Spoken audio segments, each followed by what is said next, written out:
ਖੁਰਸ਼ੀਦ ਸਾਹਿਬ ਚੁਪਾਲ ਦੇ ਪ੍ਰੋਗਰਾਮ ਪ੍ਰਾਹੁਣੇ ਦੇ ਵਿੱਚ ਜਨਾਬ ਨੂੰ ਜੀ ਆਇਆਂ ਨੂੰ ਕਹਿੰਦੇ ਆ। ਖੁਰਸ਼ੀਦ ਸਾਹਿਬ ਇਹ ਜਿਹੜਾ ਮਜ਼ਦੂਰਾਂ ਵਾਸਤੇ ਕੰਮ ਕਰਨ ਦਾ ਆਗਾਜ਼ ਤੁਸੀਂ ਕਦੋਂ ਤੋਂ ਕੀਤਾ?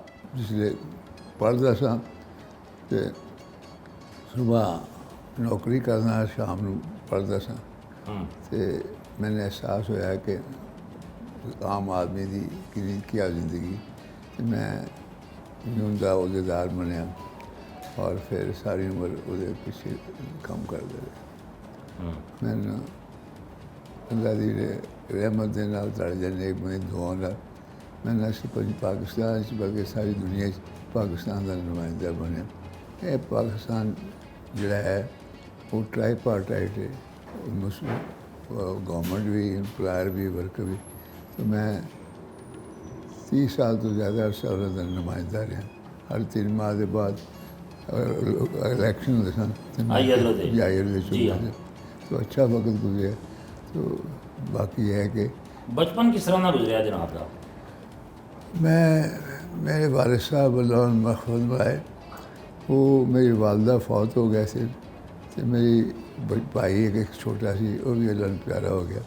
तो उन्होंने मेरी वजह नाल शादी नहीं की थी। अच्छा। कि मेरा बच्चा ख़राब ना हो जाए। और उन्होंने सारी उम्र अपनी जवानी सर लाई, उसका भी बड़ा असर होया कि मैं अपने वालिद की खिदमत देखता रहा। और फिर मैं सुबह ਨੂੰ नौकरी करता सा ਤੇ ਸ਼ਾਮ ਨੂੰ ਪੜ੍ਹਨਾ सा। ਤੁਸੀਂ ਮੈਟ੍ਰਿਕ ਕਿੱਥੋਂ ਕੀਤਾ? मैट्रिक अपना लाहौर से ही किया। अच्छा। या ਉੱਥੇ ਉਸ ਮਿਲ ਕੇ ਮੈਂ ਫਸਟ ਆਇਆ ਇਮਤਿਹਾਨ 'ਚ। अच्छा माशाल्लाह। ਉਹ ਜੈਸੀ ਮੈਟ੍ਰਿਕ ਜਿਹੜੀ ਹੈ ਉਹ ਕਰਾਉਂਦੇ ਸੀ, ਤੇ ਉਹਦੇ 'ਚ ਮੈਂ ਕਾਮਯਾਬ ਹੁੰਦਾ ਰਿਹਾ। तो ਖੁਰਸ਼ੀਦ ਸਾਹਿਬ ਮੈਟ੍ਰਿਕ ਦਾ ਇਮਤਿਹਾਨ ਤੁਸੀਂ ਫਸਟ ਕਲਾਸ 'ਚ ਪਾਸ ਕੀਤਾ, ਤੇ ਫਿਰ ਉਸ ਤੋਂ ਬਾਅਦ ਅੱਗੇ ਕਿਹੜੀ ਤਾਲੀਮ ਹਾਸਲ ਕੀਤੀ? ਉਹਦੇ ਬਾਅਦ ਮੈਂ ਨੌਕਰੀ ਇਖਤਿਆਰ ਕੀਤੀ। ਸੁਬਹ ਮੈਂ ਨੌਕਰੀ ਕਰਦੇ ਤੇ ਰਾਤ ਨੂੰ ਪੜ੍ਹਨਾ ਸੀ। ਗ੍ਰੈਜੂਏਸ਼ਨ ਫਿਰ ਕਿੱਥੋਂ ਕੀਤੀ ਤੁਸੀਂ? ਪੰਜਾਬ ਯੂਨੀਵਰਸਿਟੀ 'ਚ। ਪੰਜਾਬ ਯੂਨੀਵਰਸਿਟੀ ਤੇ ਤੋਂ? ਕੋਈ ਯੂਨੀਵਰਸਿਟੀ ਹੁੰਦੀ ਸੀ। ਪੰਜਾਬ ਯੂਨੀਵਰਸਿਟੀ ਦੇ ਵਿੱਚ ਤੁਸੀਂ ਗ੍ਰੈਜੂਏਸ਼ਨ ਕੀਤੀ, ਤੇ ਫਿਰ ਇਸ ਤੋਂ ਬਾਅਦ ਤੁਸੀਂ ਪੋਸਟ ਗ੍ਰੈਜੂਏਸ਼ਨ ਵੀ ਤੇ ਕੀਤੀ ਸੀ। ਜੀ ਫਿਰ ਮੈਂ ਹਾਂ ਤੁਸੀਂ ਲਾਅ ਕੀਤਾ ਸੀ, ਜੀ ਹਾਂ ਤੇ ਉਹ ਲਾਅ ਤੋਂ ਮੇਰੇ ਹਾਲ ਤੁਹਾਨੂੰ ਸਕਾਲਰਸ਼ਿਪ ਵੀ ਮਿਲਿਆ। ਜੀ ਹਾਂ ਜੀ। ਮੈਂ ਫਿਰ ਉੱਥੇ ਰਿਹਾ ਕਿੱਥੇ? ਯੂਰਪ। ਅੱਛਾ, ਯੂਰਪ ਚਲੇ ਗਏ? ਜਾਂ ਅੱਛਾ। ਮੈਂ ਫਿਰ ਕਾਮਯਾਬ ਹੋ ਕੇ ਵਾਪਸ ਆ ਗਿਆ। ਕੁਛ ਲੋਕਾਂ ਦੀ ਦੁਆ ਸੀ ਕਿ ਤੂੰ ਇੱਥੇ ਰਹੋ। ਮੈਂ ਕਿਹਾ ਮੇਰੇ ਵਾਲਿਦ ਸਾਹਿਬ ਵਿਚਾਰੇ ਸਾਰੀ ਜ਼ਿੰਦਗੀ ਬਾਅਦ ਮੈਂ ਕਿਸੇ ਛੱਡ ਕੇ ਜਾ ਸਕਦਾ। ਅੱਛਾ, ਤੁਸੀਂ ਯੂਰਪ 'ਚ ਵਾਲਾ ਤਾਲੀਮ ਵਾਸਤੇ ਗਏ ਸੋ ਕਿ ਕੰਮ ਕਰਨ ਗਏ ਸੋ? ਤਾਲੀਮ ਵਾਸਤੇ ਤਾਲੀਮ ਵਾਸਤੇ। ਮਿਲਿਆ ਸੀ ਗੌਰਮੈਂਟ ਵੱਲੋਂ। ਅੱਛਾ। ਜਾਂ ਅੱਛਾ, ਗਵਰਨਮੈਂਟ ਵੱਲੋਂ ਤੁਹਾਨੂੰ ਭਜਵਾਇਆ ਗਿਆ ਸੀ ਪੜ੍ਹਨ ਵਾਸਤੇ, ਜਾਂ ਤੇ ਤੁਸੀਂ ਆਲਾ ਤਾਲੀਮ ਉੱਥੋਂ ਲੈ ਕੇ ਫਿਰ ਪਾਕਿਸਤਾਨ ਆ ਗਏ ਵਾਪਸ। ਜੀ ਹਾਂ। ਤੇ ਇਹ ਇੰਨਾ ਤੁਸੀਂ ਮਾਸ਼ਾਅੱਲਾ ਆਲਾ ਤਾਲੀਮ ਵੀ ਹਾਸਲ ਕੀਤੀ, ਤੇ ਫਿਰ ਉਸ ਤੋਂ ਬਾਅਦ ਤੁਸੀਂ ਚਾਹੁੰਦੇ ਤੇ ਕਿਤੇ ਵੱਡੇ ਅਹੁਦੇ ਤੇ ਵੀ ਪਹੁੰਚ ਸਕਦੇ ਸੋ, ਤੇ ਫਿਰ ਤੁਸੀਂ ਇਸ ਲੇਬਰ ਮੂਵਮੈਂਟ 'ਚ ਕਿਸ ਤਰ੍ਹਾਂ ਆ ਗਏ? ਇਸ ਵਾਸਤੇ ਕਿ ਮੇਰੀ ਬੁਨਿਆਦ ਹੀ ਲੇਬਰ ਮੂਵਮੈਂਟ ਸੀ। ਅੱਛਾ। ਮੈਂ ਵੈਸਟ ਪਾਕਿਸਤਾਨ ਜਦੋਂ ਸੀ ਤੇ ਇੱਕ ਟ੍ਰਾਈਪਾਰਟਾਈਟ ਬੰਦੀ ਆਪਣਾ ਕੰਮ ਜੀ ਜੀ, ਟ੍ਰਾਈਪਾਰਟਾਈਟ ਜੀ। ਹੈ ਉਹ ਸਾਰੇ ਪਾਕਿਸਤਾਨ ਵਾਸਤੇ ਬੰਦੀ ਸੀ ਟ੍ਰਾਈਪਾਰਟਾਈਟ ਇੰਟਰਨੈਸ਼ਨਲ।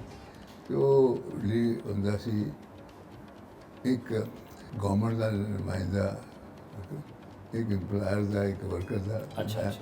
ਵਰਕਰ ਜੋ ਸਾਂ ਕਿ ਮੈਨੂੰ ਬੁਲਾ ਕੇ ਕਿਹਾ ਕਿ ਤੂੰ ਇਹ ਛੱਡ ਦੇ, ਤੂੰ ਆਪਣਾ ਲੇਬਰ 'ਚ ਨਾ ਹਿੱਸਾ ਲੈ। ਅੱਛਾ। ਮੈਂ ਦੀ ਮਿਹਨਤ ਤੇ ਕੰਮ ਕਰ ਰਿਹਾ, ਮੈਂ ਨਹੀਂ ਕਰ ਸਕਦਾ। ਤੇ ਤੁਹਾਨੂੰ ਆਫਰਾਂ ਵੀ ਕੀਤੀਆਂ ਉਹਨਾਂ ਨੇ? ਜੀ ਹਾਂ। ਮੈਂ ਆਫਰਾਂ ਤਾਂ ਬੜੀਆਂ ਕੀਤੀਆਂ, ਬਲਕਿ ਭੁੱਟੋ ਸਾਹਿਬ ਦੇ ਵਕਤ ਅਸੀਂ ਜਲੂਸ ਕੱਢਿਆ। ਭੁੱਟੋ ਸਾਹਿਬ ਆਏ, ਉਹਨਾਂ ਕਿਹਾ ਵਾਪਸ ਸਾਡੀ ਆਜ਼ਾਦੀ 'ਚ ਸ਼ਾਮਲ ਹੋ ਜਾਓ, ਅਸੀਂ ਤੁਹਾਨੂੰ ਉਹ ਕਰਾਂਗੇ। ਮੈਂ ਕਿਹਾ ਨਹੀਂ, ਅਸੀਂ ਸਾਰੇ ਪਾਕਿਸਤਾਨ ਦੇ ਅਸੀਂ ਇੱਥੇ ਕਰਨੇ। ਨਵਾਜ਼ ਸ਼ਰੀਫ ਸਾਹਿਬ? ਨਵਾਜ਼ ਸ਼ਰੀਫ ਸਾਹਿਬ ਨੇ ਕਿਹਾ, ਅਸੀਂ ਕਿਹਾ ਨਹੀਂ, ਮੈਂ ਕਦੇ ਦਾਖਲ ਨਹੀਂ ਹੋ ਸਕਦਾ ਕਿਸੇ ਅਦਾਰੇ 'ਚ। वर्कर यूनियन का ही काम कर रहा था। तो मैं कहा अगर मैं एक तो पार्टी चला गया तो मेरी वो हैसियत खत्म हो जाएगी। ਇਹਦਾ ਮਤਲਬ ਹੈ ਤੁਹਾਨੂੰ ਮੁxtਲਿਫ ਸਿਆਸੀ ਪਾਰਟੀਆਂ ਨੇ ਦਾਵਤ ਦਿੱਤੀ ਕਿ ਸਾਡੇ 'ਚ ਸ਼ਾਮਲ ਹੋ ਜਾਓ। जी हाँ जी ਇਹ ਮੁxtਲਿਫ ਮੌਕਿਆਂ ਤੇ ਤੁਹਾਨੂੰ ਦਾਵਤ ਮਿਲਦੀ ਰਹੀ। जी हाँ जी ਅੱਛਾ ਖੁਰਸ਼ੀਦ ਸਾਹਿਬ ਤੁਹਾਡੀ ਬੜੀ ਗੁਰਬਤ ਵੀ ਰਹੀ ਹੈ ਮੁxtਲਿਫ ਸਿਆਸੀ ਜਮਾਤਾਂ ਦੇ ਜਿਹੜੇ ਕਾਇਦੀਨ ਨੇ। ਮੀਆਂ ਨਵਾਜ਼ ਸ਼ਰੀਫ ਸਾਹਿਬ ਤੁਹਾਨੂੰ ਬੜਾ ਪਸੰਦ ਕਰਦੇ ਸਨ। ਭੱਟੋ ਸਾਹਿਬ ਦੇ ਦੌਰ 'ਚ ਵੀ ਤੁਸੀਂ ਬੜਾ ਮਤਲਬ ਉਸ ਵੇਲੇ ਅੱਛੀ ਪੋਜੀਸ਼ਨ 'ਤੇ ਸੋ ਮਜ਼ਦੂਰਾਂ ਦੀ ਤਹਿਰੀਕ ਦੇ ਹਵਾਲੇ ਨਾਲ। ਅਤੇ ਪੀਪਲਸ ਪਾਰਟੀ ਦੇ ਬਾਅਦ ਦੇ ਦੌਰ ਦੇ ਵਿੱਚ ਵੀ ਤੁਸੀਂ ਬੜੇ ਉਹਨਾਂ ਦੇ ਕਰੀਬ ਰਹੇ। ਅਤੇ ਕਦੀ ਇਹਨਾਂ ਵੱਲੋਂ ਕੋਈ ਐਸਾ ਨਹੀਂ ਹੋਇਆ ਕਿ ਜੀ ਤੁਸੀਂ ਇਹਨਾਂ ਦੀ ਪਾਰਟੀ ਦੇ ਵਿੱਚ ਇਹਨੂੰ ਜੁਆਇਨ ਕਰਕੇ ਬਾਕਾਇਦਾ ਕੋਈ ਇਲੈਕਸ਼ਨ ਲੜਨ ਦੀ ਦਾਵਤ ਨਹੀਂ ਦਿੱਤੀ ਗਈ ਇਹਨਾਂ ਨੂੰ? नहीं बल्कि मैं क्या सी कि अब ना एक है भाई इलेक्शन इलेक्टोरल एक क्या जिसमें होते है गवर्नमेंट अपना पार्टी करवाई कर दी 6 महीने वास्ते कि मैं ਸੈਨੇਟ 'ਚ? हाँ सैनट ਅੱਛਾ तो मैं इनकार करता रहा। ਅੱਛਾ मैं कहा मैं कोई काम कर रहा। ਕਿੰਨੇ ਆਫਰ ਕੀਤੀ ਸੀ? भुट्टो साहब ने भी समा अपना वकील है ਨਵਾਜ਼ ਸ਼ਰੀਫ ਸਾਹਿਬ ਨੇ ਵੀ? हाँ नवाशी साहब ने भी ते ਬਾਅਦ 'ਚ ਮੋਹਤਰਮਾ ਨੇ ਵੀ ਕੀਤੀ? हाँ मोहतरमा अच्छी तरह मिलती रही, बड़ी इज्जत करती रही, लेकिन उन्हें मैं नहीं पिया। ਅੱਛਾ ਤੁਹਾਡਾ ਸਿਆਸਤ ਦੇ ਵਿੱਚ ਇੰਟਰਸਟ ਨਹੀਂ ਸੀ? हाँ नहीं इंटरेस्ट ये है सी, लेकिन मैं कही कि पार्टी शामिल होगा तो फिर सारे दिन नुमाइंदगी वो नहीं रहेगी, तो मैं पार्टी किसी नहीं शामिल ਨਹੀਂ ਸ਼ਾਮਲ ਹੋਣਾ। ਤੇ ਖੁਸ਼ੀ ਸਾਹਿਬ ਇਹ ਸਾਰੀਆਂ ਸਿਆਸੀ ਜਮਾਤਾਂ ਨੇ ਆਪਣੇ ਆਪਣੇ ਜਿਹੜੇ ਇੱਕ ਲੇਬਰ ਵਿੰਗ ਬਣਾਏ ਨੇ। ਕਿਆ ਤੁਸੀਂ ਸਮਝਦੇ ਹੋ ਕਿ ਇਹ ਸਿਆਸੀ ਜਮਾਤਾਂ ਦੇ ਵਿੱਚ ਲੇਬਰ ਵਿੰਗ ਬਣਨ ਦੇ ਨਾਲ ਕੋਈ ਮਜ਼ਦੂਰਾਂ ਦੇ ਜਿਹੜੇ ਮਾਮਲਾਤ ਨੇ ਉਹਦੀ 'ਚ ਬਿਹਤਰੀ ਆਈ ਕੋਈ? कुछ अरसे वास्ते कोई पार्टी मान लेंदी सी, कुछ अरसे बिल्कुल ही परवाह नहीं कर ਹਾਂਜੀ रही ਹਾਂਜੀ। आज कल हालात ने ਹੂੰ। ਉਹ ਮਤਲਬ ਤੁਹਾਡਾ ਨਹੀਂ ਖਿਆਲ ਕਿ ਉਹ ਐਵੇਂ ਹੀ ਉਹਨਾਂ ਨੇ ਲੇਬਰ ਵਿੰਗ ਬਣਾ ਲਿਆ ਤੇ ਉਹਦੇ 'ਚ ਆਪਣੀ ਮਰਜ਼ੀ ਦੇ ਬੰਦੇ ਵਾੜ ਕੇ ਤੇ ਮਤਲਬ ਇੱਕ ਪ੍ਰੋਜੈਕਸ਼ਨ ਸਿਰਫ ਕੀਤੀ? हाँ जिस तरह होनी चाहिए वो लैक कर दिए वडेरिया से ज़्यादा कब्जा है पार्टियां से। हम आम आदमी से नहीं है। ਨਹੀਂ ਹੈ, ਬਿਲਕੁਲ ਸਹੀ ਹੈ। ਤੇ ਇਹ ਤੁਸੀਂ ਬੜਾ ਕਰੀਬ ਤੋਂ ਵੇਖਿਆ ਸਾਰੀ ਸਿਆਸੀ ਜਮਾਤਾਂ ਨੂੰ, ਤੇ ਇਹ ਤੁਸੀਂ ਸਮਝਦੇ ਹੋ ਕਿ ਇਹਨਾਂ ਦੇ ਵਿੱਚੋਂ ਕਿਹੜੀ ਐਸੀ ਸਿਆਸੀ ਜਮਾਤ ਹੈ ਜਿਨ੍ਹਾਂ ਨੇ ਮਜ਼ਦੂਰਾਂ ਲਈ ਜ਼ਿਆਦਾ ਕੰਮ ਕੀਤਾ ਹੋਵੇ? देखो ਅਸੀਂ ਤੇ ਸਾਰਿਆਂ ਨੇ ਕੋਸ਼ਿਸ਼ ਕਰਦੇ ਰਹੇ ਹਾਂ ਉਹ ਕੰਮ ਕੀਤਾ ਜਾਏ ਜੀ, ਜੀ। ਜਿਹਦੇ ਖੈਰ ਦਾ ਹੋਵੇ। ਭੁੱਟੋ ਸਾਹਿਬ ਦੇ ਵਕਤ ਵਿੱਚ ਵੀ ਪਾਬੰਦੀਆਂ ਸਨ ਉਠਾ ਦਿੱਤੀਆਂ ਗਈਆਂ।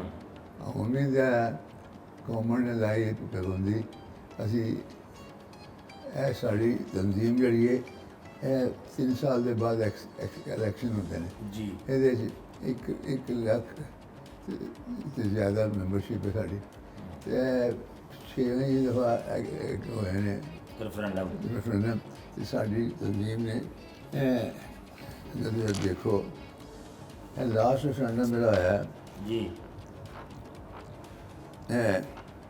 ਇਹ ਸਾਡੀ ਤਨਜ਼ੀਮ ਹੈ 1,32,000। ਜਾਂ ਹਾਂਜੀ, ਇਹ ਵੋਟ ਲਏ ਸਨ? ਜਾਂ ਅੱਛਾ, ਇਹ ਵੋਟ ਲੈਣੇ ਆਏ ਨੇ ਇਹ ਬਾਕੀਆਂ ਦੇ ਅੰਦਾਜ਼ਾ ਕਰੋ। ਤੁਹਾਡੇ ਬਹੁਤ ਜ਼ਿਆਦਾ ਨੇ। ਹਾਂ 1,03,000 ਨੇ। ਹਾਂਜੀ, ਇਹ- 1,37,234। ਹਾਂ ਇਹ ਦੇਖ ਲਓ ਇਹ ਬੁਰਾਏ ਨਾਮ ਨੇ। ਹਾਂਜੀ ਹਾਂਜੀ, ਬਾਕੀਆਂ ਦਾ ਤਾਂ ਬਹੁਤ ਫਾਸਲਾ ਹੈ ਵਿੱਚ। ਹਾਂ ਤੇ ਇਹ ਤੁਸੀਂ 6 ਦਫਾ ਰੈਫਰੈਂਡਮ ਕੀਤਾ ਤੇ ਮਾਸ਼ਾਅੱਲਾ 6 ਦਫਾ ਤੁਸੀਂ ਜਿੱਤੇ, ਹਾਂ ਵਾਜ਼ਿਆ ਅਕਸਰੀਅਤ ਨਾਲ ਜਿੱਤੇ। ਜਾਂ ਅੱਛਾ, ਉਹ ਇਹ ਹੈ ਕਿ ਹੁਣ ਗੌਰਮੈਂਟ ਨਿਜਕਾਰੀ ਕਰਨਾ ਚਾਹੁੰਦੀ ਹੈ ਤੇ ਅਸੀਂ ਨਿਜਕਾਰੀ ਨਾ ਕਰੋ, ਤੇ ਉਹ 6 ਮਾਹ ਦੇ ਬਾਅਦ ਉਹ ਕਹਿੰਦੇ ਨਹੀਂ ਤੁਸੀਂ ਲਹਿਦਾ ਇਕੱਠੇ ਲਹਿਦਾ ਹੋ ਜਾਓ, ਤੇ ਅਸੀਂ ਇਨਕਾਰ ਕਰਤਾ ਹੈ ਤੇ ਹਾਈ ਕੋਰਟ ਤੋਂ ਸਟੇ ਦਿੱਤਾ ਹੈ ਕਿ ਅੱਛਾ। ਇਹ ਇਕੱਠਾ ਕੰਮ ਹੈ ਤੇ ਲਹਿਦਾ ਨਾ ਕਰੋ। ਦੁਆ ਕਰੋ ਕਿਉਂਕਿ ਜਿਹੜੀ ਪ੍ਰਾਈਵੇਟ ਕਰਤਾ ਜਾਏ ਤੇ ਜਿਸ ਤਰ੍ਹਾਂ ਅੱਗੇ ਪ੍ਰਾਈਵੇਟ ਕੰਪਨੀਆਂ ਸਨ ਤੇ ਉਹ ਫੇਲ ਹੋ ਗਈਆਂ ਸਨ, ਜੀ ਹਾਂ। ਉਹ ਕੰਮ ਨਹੀਂ ਕਰਦੀਆਂ ਤੇ ਵਪੜਾ ਦੇ ਹਵਾਲੇ ਕਰਨਾ ਪਿਆ। ਤਾਂ ਉਹਨੇ ਜਿਹੜੀ ਵਪੜਾ ਕਿਉਂ ਨਹੀਂ ਕਾਮਯਾਬ ਯਾਨੀ ਕਾਬਲ ਇਤਰਾਮ ਹੈ ਨੇ ਅਦਾਰੇ ਉਹ ਬਜ਼ੁਰਗਾਂ ਦਾ ਖਿਆਲ ਰੱਖਦੇ ਨੇ। ਇਹ ਬਿਜਲੀ ਆਏ ਦਿਨ ਹੁਣ ਰੋਜ਼ ਮਹਿੰਗੀ ਕਰੀ ਜਾ ਰਹੇ ਨੇ, ਤੇ ਉਹ ਇੱਕ ਜਿਹੜਾ ਸੋਲਰ ਦਾ ਕੰਮ ਸ਼ੁਰੂ ਹੋਇਆ ਸੀ ਉਹਦੇ ਉੱਤੇ ਵੀ ਬੜੇ ਨਵੇਂ ਟੈਕਸ ਲਾਈ ਜਾ ਰਹੇ ਨੇ। ਇਹਦੇ ਨਾਲ ਆਮ ਆਦਮੀ ਤੇ ਹੋਰ ਜ਼ਿਆਦਾ ਪ੍ਰੋਬਲਮ ਚ ਆਏਗਾ। ਇਹ ਦੇਖੋ ਬੜਾ ਕੀਤੀ ਗਈ ਜ਼ਿਆਦਤੀ ਕਿ ਬਬੜਾ ਨਾ 5 ਰੁਪਏ ਯੂਨਿਟ ਪੈਦਾ ਕਰਦੇ। ਹਾਂਜੀ। ਇਹ ਪ੍ਰਾਈਵੇਟ ਕੰਪਨੀਆਂ ਨਾਲ ਐਗਰੀਮੈਂਟ ਕੀਤੇ ਨੇ ਫੋਰਨ ਫੋਰਨ